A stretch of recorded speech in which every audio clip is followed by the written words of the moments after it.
What is going on, ladies and gentlemen, and welcome to episode number 1 of the Say Hey Show. I am Danny Serrano. That is my boy Jake Morrissey, and that is my man Trevor Bettis. Fellas, how the fuck are we doing? Hard to be doing bad after getting Rafael Devers. Could have been a little better Dodgers series though. Yeah, we're feeling pretty good right now. I think the Giants are the best spot I've seen them in 5 years. So, great time to be starting up the podcast. Be happier to get this thing rolling. Yeah, absolutely. Backing off Trevor, we haven't seen a lineup and just a roster in general like this in a long time. We had that surprise season in 2021, but this is like a team that now we have like pretty serious expectations for moving forward, and it's good to kind of be back in that spot. It's been a real long time, and what better time to start a Giants podcast? And now we all grew up Giants fans, and we've been in love with the team for a long time, and expectations are back in San Francisco. It's awesome. Yeah, it feels good to be contenders again. Feels real good. Yeah, growing up, this team has always been a team that competes. And not saying they haven't been the last couple of years, but it's finally good to see that the ownership is putting their money where their mouth is. We're actually getting some big names and keeping them for a while. I mean, we have Matt Chapman for the next 6, Adames for the 7, and Devers for 8 now. That's pretty awesome. And hopefully those contracts don't bite us in the ass, but for right now, I'm loving it.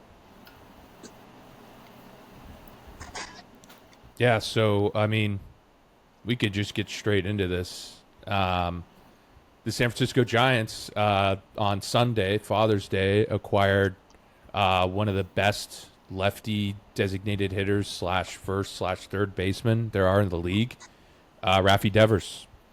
Traded Kyle Harrison, Jordan Hicks, James Tibbs III, and Jose Bayo for Rafael Devers. Kind of a trade that just came out of nowhere. I don't think, the Giants were going to make a trade at the deadline for sure, but no one expected it to be this, early in the offseason or in the season for this kind of trade to go down. This is usually like a deadline kind of deal, but they did it in the middle of June.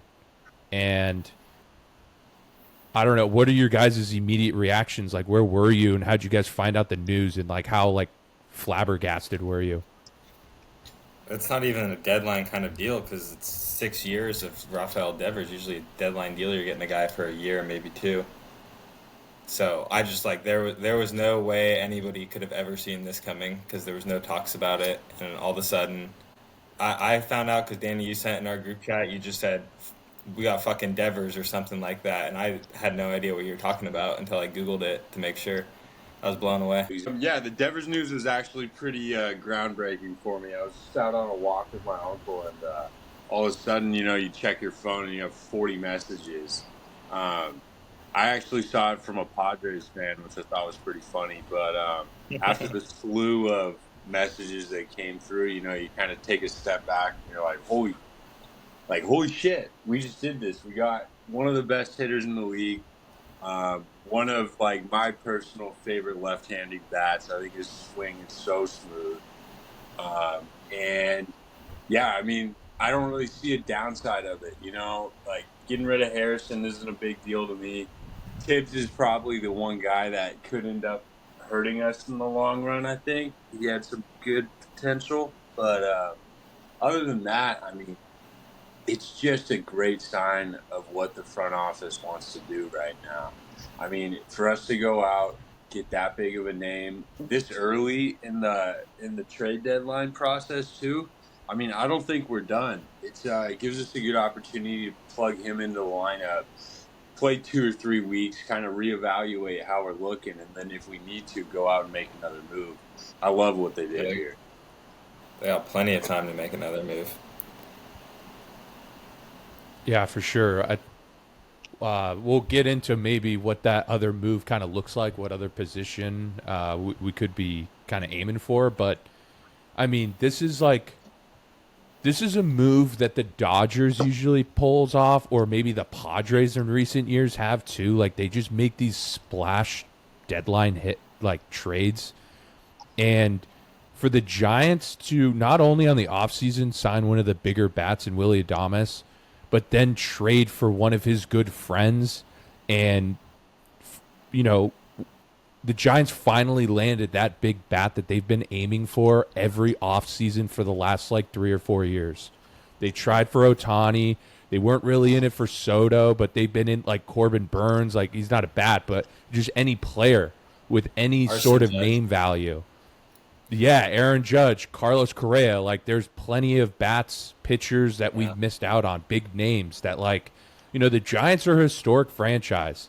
And we had our dynasty a decade plus ago, but other than that, people are like, oh, what about the Red Sox? What about the Dodgers? What about the Yankees? Like the Giants are very much in that big name list, and it's specifically like the historic aspect. And like people might have forgotten that, but this is a great way of reestablishing like who the fuck the San Francisco Giants are. And Buster Posey, fuck me, dude. He's like, as a player, phenomenal, changed his franchise. He's doing it again, but, doing the corporate version of that, and he's making the Giants look fucking awesome. It's go time. Just like Posey's been saying, it's go time. The team's been playing well, and the ownership group just went and backed him up, said, here you go. You guys performed well. Pitching is off the charts. Here's a great bat. Go win us a ship. Yeah, I mean, for like all those years we had Farhan, he just kind of was out there getting like the second tier free agent guys, never like the top names, and it almost became like this like narrative that like all the players didn't want to play in San Francisco. And then Buster Posey's first year, he comes in, he gets Willie Adames, he extends Matt Chapman, he brings in Rafael Devers in a trade. So it's pretty insane what he did, and just like I think further shows how shitty Farhan Zaidi was. That's very true. Yeah, super stoked. Wearing number 16. Yeah, it's just going to be interesting. In his press conference today, mentioned that he'll play wherever they need him to, which is the complete opposite of what he said when he was in Boston. And, there's different circumstances there with how they treated him and the respect thing going on. But it seems like they were kind of in lockstep of like, hey, we're trading for you. Like, where do you want to play? And to hear that he wants to play wherever, that's a great first step. And he didn't really talk badly about Boston or anything. I think he's just trying to leave the drama behind, or at least I hope he's trying to do that. But yeah, it'll be interesting. He's going to be DHing today against the Cleveland Guardians, and going to be playing first or getting reps at first. And I think platooning with Wilmer for a little bit there. And when he's not playing first, he's going to be DHing. So yeah, super exciting. Finally get that lefty pop. This is the type of guy that'll, get us those 30 homers we've been looking for.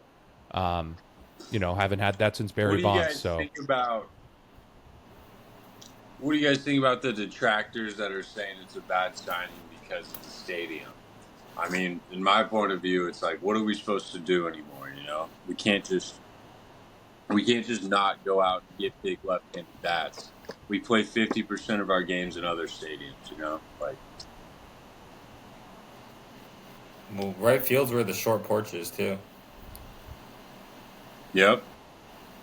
So obviously, like, it's pretty hard to hit one out in right center, but if he just pulls it down the line, it's pretty easy to hit one out at Oracle. I think it's harder to sign the right-handed power bats for the Giants in the past, but they have them right now. We needed the lefty, so I don't think there's any way you can say it's a bad signing. I completely agree, Jake. Especially since he's willing to play whatever position.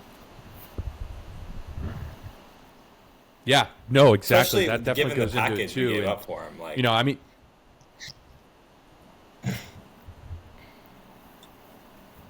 Yeah, no They call doubt. that a bag of chips. What was that? They call what we gave up for Devers a bag of chips. Yeah, give a bag of Tibbs. Yeah, no doubt. Um, yeah, no, Jake. Well, Trev, you too, man. I think, yeah. What are you supposed to do? Like, if there's anyone that you're going to trade for that will figure out Oracle, it's Rafi Devers, and he's got the short porch and right. But also, I mean, this guy grew up in Boston. He peppered that green monster like his whole fucking career, and he can do the same thing, here. And w- uh, Trevor, you brought up a good point. It's like, what are you supposed to do? You need to sign a power bat, sign a lefty. It's not a whole lot better. There's not a whole bunch of players that are better than Rafi Devers when it comes to hitting. No, I think Devers is a hitter who can hit for power, and I think those are the best hitters for our park. He's gonna put up some contact. I'm just saying, I totally see him slapping him through the other side. And so, yeah, I think just saying that it's a bad signing because like left-handers don't historically do well in our park. It's just, I mean, yeah, we can't do anything anymore. You just gotta bite the bullet and make the trade. I mean, do you guys see? I've only seen one other team that was maybe in on the trade, and it was the Braves. And the package the Red Sox were asking for from the Braves was pretty much a lot bigger than the Giants package. I thought. I mean, Sean Murphy, Ozuna, and they wanted like two top pitching prospects. So, I think if the Red Sox come to you and they say they want to give you Rafael Devers for the four guys that the Giants gave him, you just can't turn that down. Do you guys have any feelings about the Harrison uh, trade? Like, are you guys gonna miss him? He did when he came up. I was pretty fond of him, but I was pretty after high on I him think too. I don't know. He hasn't been great, and he shows. I think he shows a lot of potential, but I don't see him being like a guy that's going to be like an ace. I think he could be like a very successful pitcher, but I don't think he's going to be an ace. And Ralph Devers is the hitting version of an ace. So I still think it's a great trade.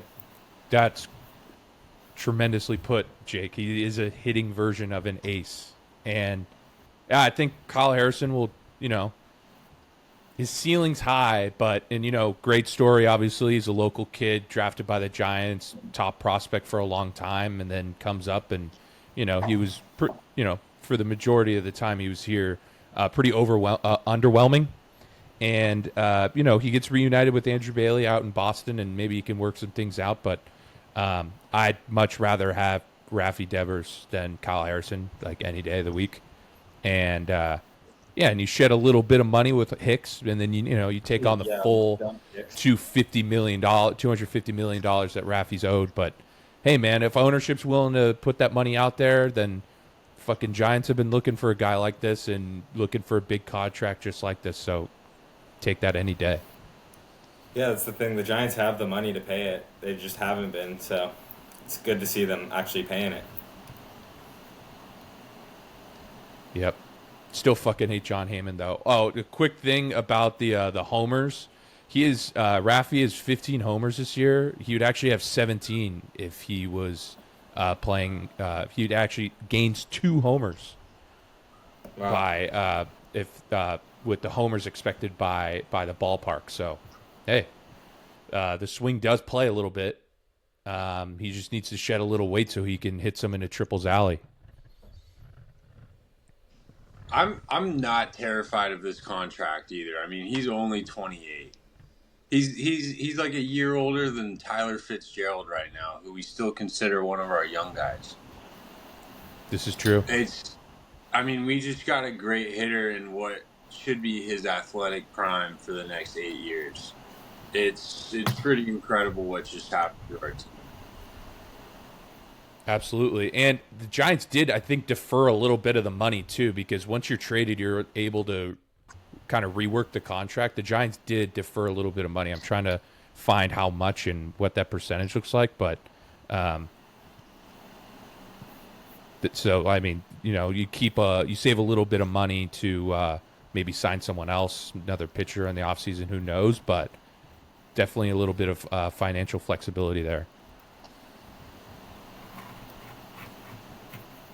Okay, so financial flexibility. Do you think we go out and make another trade? What does that look like? What do you guys think this team still needs? Do we need another week to put it together, of a week of Devers to see? What do you guys think?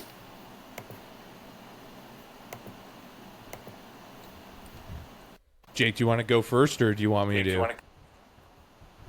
Sorry, dude. My microphone or my speakers just went out for a second. What were you guys saying? I couldn't hear anything for a second. It's all good. We can chop this part up. Yeah, sorry. For some reason my speakers just automatically switched to my podcast microphone out of nowhere, and then I couldn't hear anything. It sounded like somebody sounds like they're on the freeway right now. I think that's Jake, because he muted himself for a second and it went away. Oh fuck! It might be. I got the AC running in the room with me. Let me turn that off. Oh, that's for sure it. I had to turn mine off. I'm suffering right now. Is that better? No, actually. Well,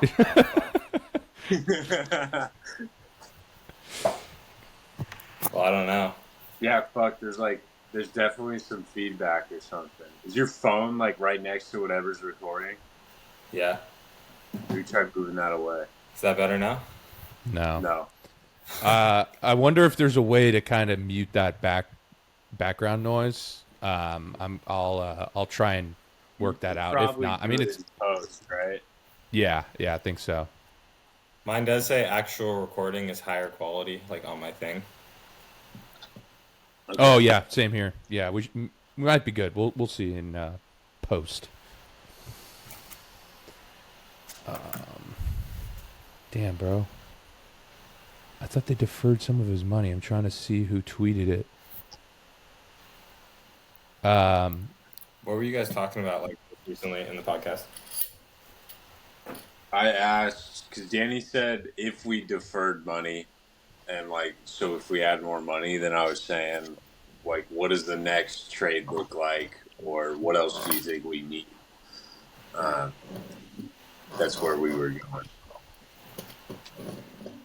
Oh, gotcha. All right, so I got to hear before we go back to normal. Devers deferred $75 million in salary and $7.5 million annually. What was that like with the Sox? Like, does that just carry over to the Giants? So he didn't have any deferred money with the Sox, but once he got traded, he worked with the Giants to defer $7.5 million annually, 75 total. So then he'll get paid 10 years. So his contract ends in 2033. He'll get paid money through 2043. That's but fine.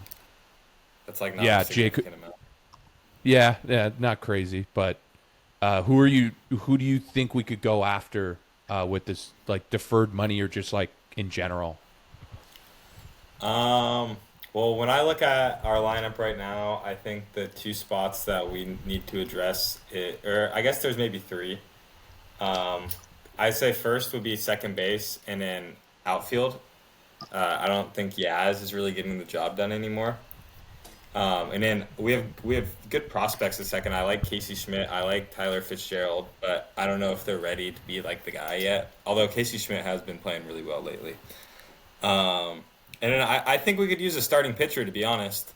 Robbie Ray and Logan Webb are only really the only two guys that I feel really confident we're going to get the win when they're on the bump. So it'd be nice to pick up a third guy that you'd feel really confident going out there. Yeah, I mean, that's always been the historical formula, right? Is you kind of have three guys that are just solid, and that's what you've seen out of winning teams in the past. And so, yeah, I mean, Robbie Ray and Logan Webb are right up there. You'd hope Verlander could figure it out maybe and pull some magic out of that 40-year-old ass, but it is spooky. Yeah, see, I really like Verlander and Birdsong both as your fourth. Yeah, good fours. We do need a 5 or a 3. And so, I mean, fuck, who does that look like around the league? Well,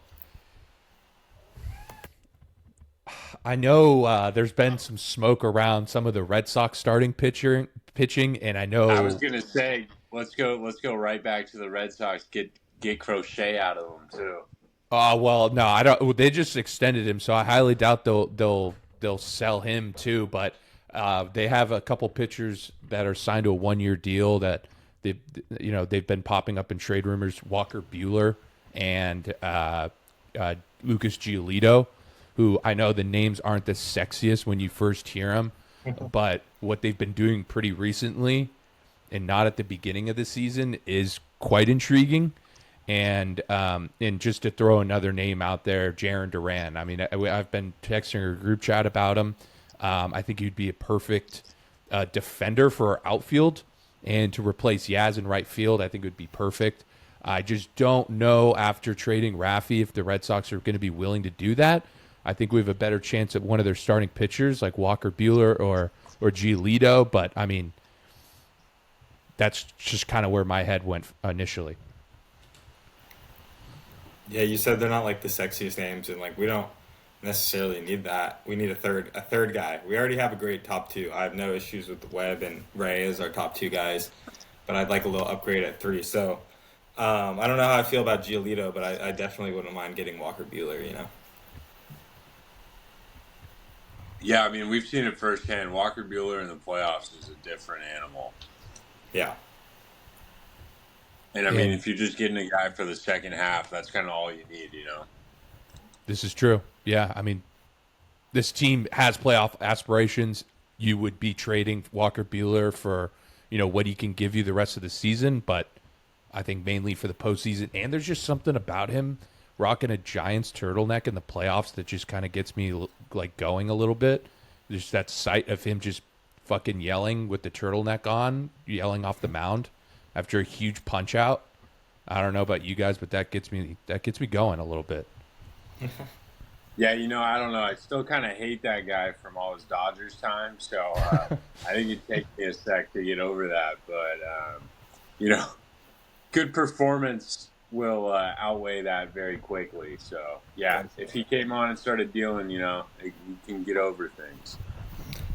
Yeah, one guy I've heard a lot of rumors about getting traded, and this would obviously be like the dream scenario that I don't know if the Giants would be able to pull off, especially after getting Devers. But I've seen a lot of talk about Luis Castillo maybe being on the block, and that's probably the best pitcher out there that you could probably swoop up right now. Ooh, yeah. The Mariners. It is asking a lot, and I think. I mean. Leave it to Buster to cook at the deadline, man. He's pulled off quite the trade already with Devers, and fuck, that was huge. But Castillo is very intriguing. The Mariners are always in these talks at the deadline and over the offseason about their starting pitching, and they never seem to pull the fucking trigger. Mm-hmm. So Buster would just have to really put together, not like it might be a crazy package, but I believe in Buster to put something together to get the Mariners to finally pull the trigger, because that has yet to happen with them yet. Yeah, that team just kind of sits in limbo of being pretty mediocre. Yeah. And it seems like they're never really willing to sell against all recommendations. But yeah, I mean, they couldn't hit water out of a boat, so I think it is time to sell. And Luis Castillo is another good option. I'm looking up Nathan Eovaldi's contract right now. I was trying to see what that looks like. It's a good name out of Texas, and Texas is just kind of flopping around at 500. Yeah, you got to think about those teams that thought they would be pretty decent this year that aren't. And, I don't know. I was thinking about the Orioles. They have Zach Eflin. They have that new Japanese pitcher, Sugano. Those are both guys I could see them offloading because they spent some money, and they're pretty garbage this year. So I could see the Orioles maybe trying to move around a little bit of that. I Another wouldn't mind a team. little package deal. Go get a pitcher and O'Hearn from them, and just sell our entire minor league system. There's not really much space for O'Hearn anymore. Outfield, he can play Can he? a little bit. Okay. Um, Yeah, I We mean, I can would. stick him in right. I think Yaz is a much better defensive fielder, but the bat's there. the bat's there. I think, Jake, right when you said teams that like did some things on the offseason, whether they're spending money or trading, and have underperformed, the first team that comes to mind is the Cincinnati Reds, and they have some very enticing arms. I don't know. I highly doubt they would be willing to sell Hunter Green, but I do know like Andrew Abbott would be a name to look at. They have some others starting pitching too. But see, the thing is with the Mariners and the Rangers, and I love Eovaldi too. I would fucking love, and he's got a lot of postseason experience too. Obviously, you need that with this young team. I just think, what offense are we able to give them? Because our offense has been not the best part of our team. It's been our pitching. So I think maybe giving them a very young bat that still has time to figure it out, whether that's like Matos or Encarnacion. We have some arms, and I mean, are you guys willing to move off Eldridge? I don't think so. For a B arm, no. I'd be willing to move off of Eldridge for another ace that we could put at the top of our rotation. I think. Yeah, it'd have to be a superstar. So, like Castillo, would you be willing to give Eldridge for Castillo? Well, and I'm not exactly sure what Castillo's contract situation is, but I wouldn't want it to be a rental either.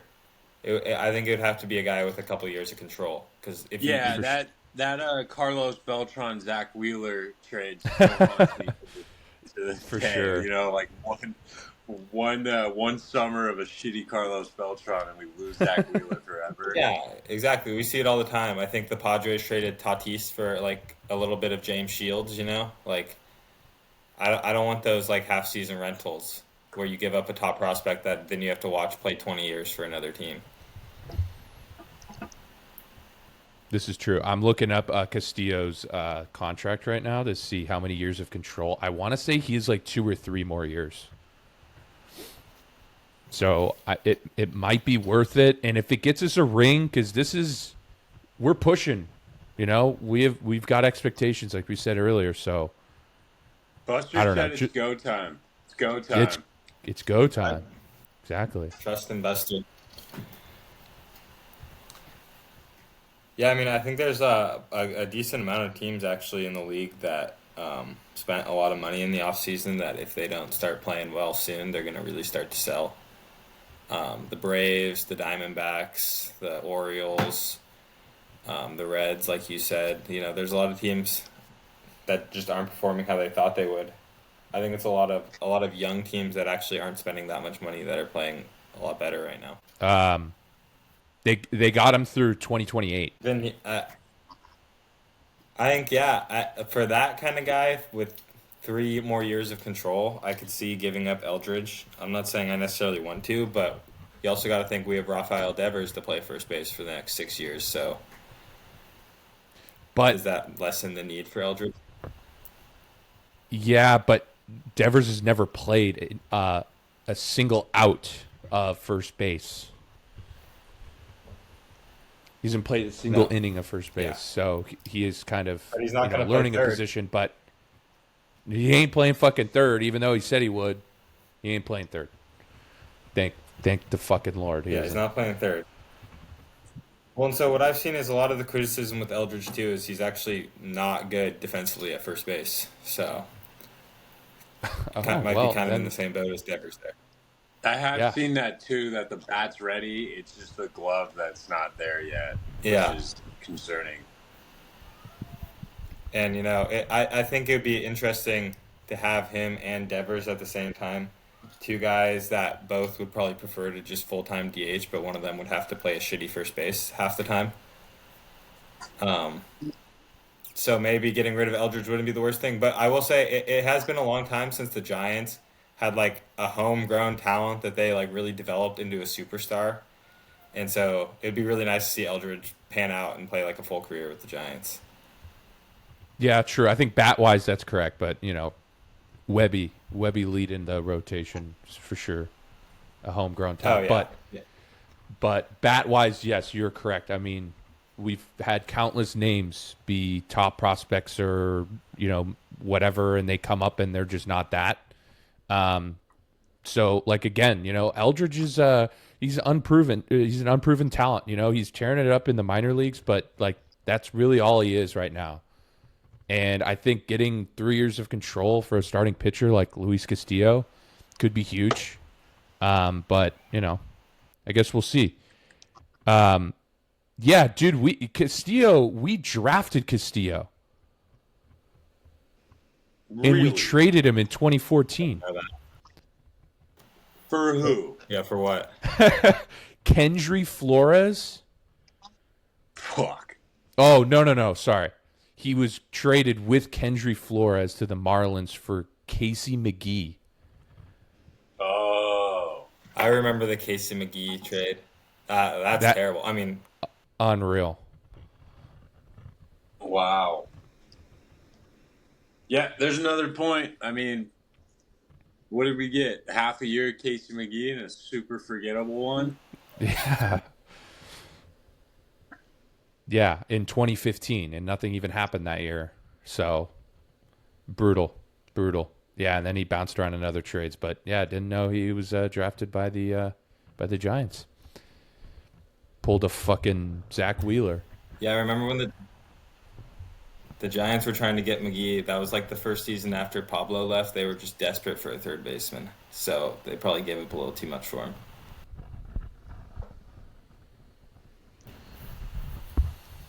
Yep, but yeah, I mean, this year has a lot of good things written on it. I think Buster getting ahead of this deadline was a huge move, and he's done nothing but just prove his worth to this organization even more.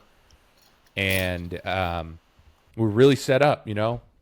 We got we're flying high. I feel like after the Devers trade that this last weekend against the Dodgers, like I'm not really even upset about it anymore.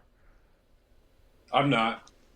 Well, that we punted the last game. I mean, we had Sean Jelly go out there with 5 minutes of warm up time. You know, like that game was punted, so we still put up a fight. Like that first game was a well fought game. It was like that kind of showed where we were at. I don't know what the hell happened in that second one. Forget about it. But yeah, I think we could walk out there and like, I mean, it's a new team. It's a new day. That game didn't even matter. It's kind of like we go now. So yeah, that Dodgers series doesn't bother me. I think we gotta reevaluate as we go. Guardians are a good team, you know. So this is kind of a good test right now. Hopefully, Devers can put one out tonight. Yeah, no, Yeah. obviously you want to win the series against the Dodgers, but we smacked them first game. There was a lot of positives. I think number one thing I took away is that Logan Webb really fucking hates the Dodgers because he absolutely shoves against them every time he's out there. And then yeah, you know, you lose game two, it's a throwaway of a game, and then like you said, game three, it like wasn't even a real game anymore because all Giants fans were thinking about was the Devers trade at that point. Nobody was actually thinking about the actual game, I think. Yeah, I don't think any of the players were thinking about it either. You know, um, I think there was a lot of emotions running that day. I mean, Kyle Harrison was a big part of the team. You see him shipped off like kind of out of nowhere, but yeah, that last game should mean nothing, and I think it does. Nobody on the Giants cares about that, so I don't think we should either. Yeah, we essentially won the fucking series with news like that. Like at least it feels like it to me. Yeah, I mean, did you guys see that Kershaw interview after? I mean, he wasn't too happy about it. Yeah. Yeah, the difference between his reaction and Adamas, like and Adamas, that's like one of Adamas's boys, and he's like, can't believe we traded for him. Like, super awesome. Super awesome. But yeah, now our sights are kind of set forward for the rest of the week, and seeing how Rafi can integrate himself into the lineup and with the team.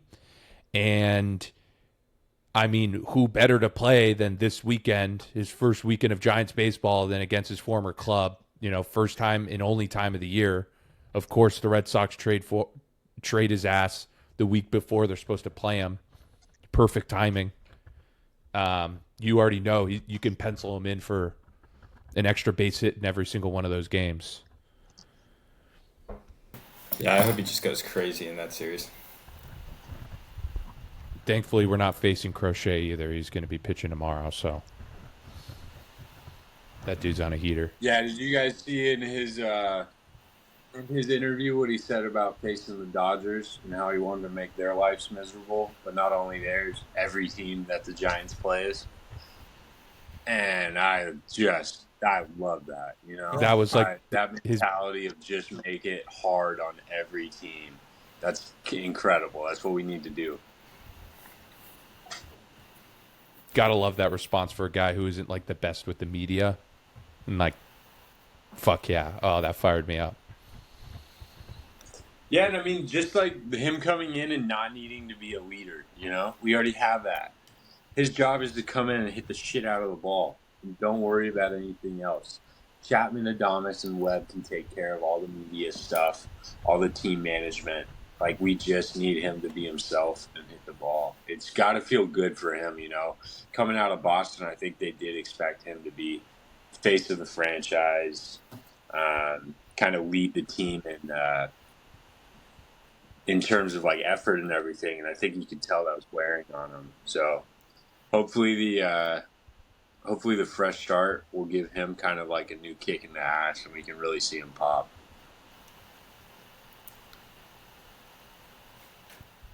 Yeah, agreed. And, maybe he can share some hitting stuff. I mean, he was like basically holding Barry Bonds' hand like the entire press conference before and after. And I mean, great wisdom there, but, hopefully Rafi can, pull Adames aside, that we've talked about their friendship, pull him aside, tell him, hey, dude, you're give him some hitting tips, and maybe he can do the same thing with fucking Yaz and Bailey. And he might be able to light a spark in this lineup that, offensively really needs it. Just don't give any tips defensively, and we're good. Yeah, I mean, at the end of the day, like, the Giants just really fucking needed a bat. It was getting pretty brutal to watch them get first and second with one out all the time and just leave the runners on. So it's nice that we have a guy that we can, I feel like, consistently rely on to go out there and get the job done. The only real bat I felt super confident about in the lineup was Heliot Ramos so far. So it's really nice to have another second guy that you can really count on.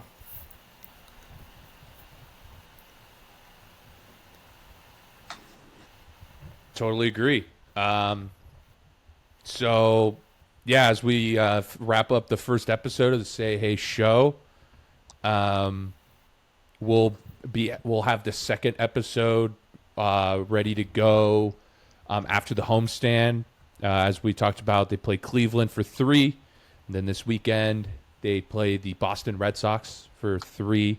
Off day on Monday, and then they play 3 against the Marlins. And we'll have another episode recapping all of that. Obviously, Rafi's debut is tonight, so that will be very exciting. And yeah, we'll have 9 games of Rafi Devers into our lineup. I'm so pumped. Been waiting for this. Been a long time coming. I mean, these next games are going to be awesome to watch. So everybody, just sit back and enjoy.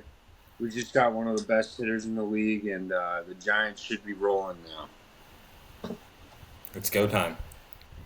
It is go time. Trevor, do you have any you want to take us away? That last line of yours?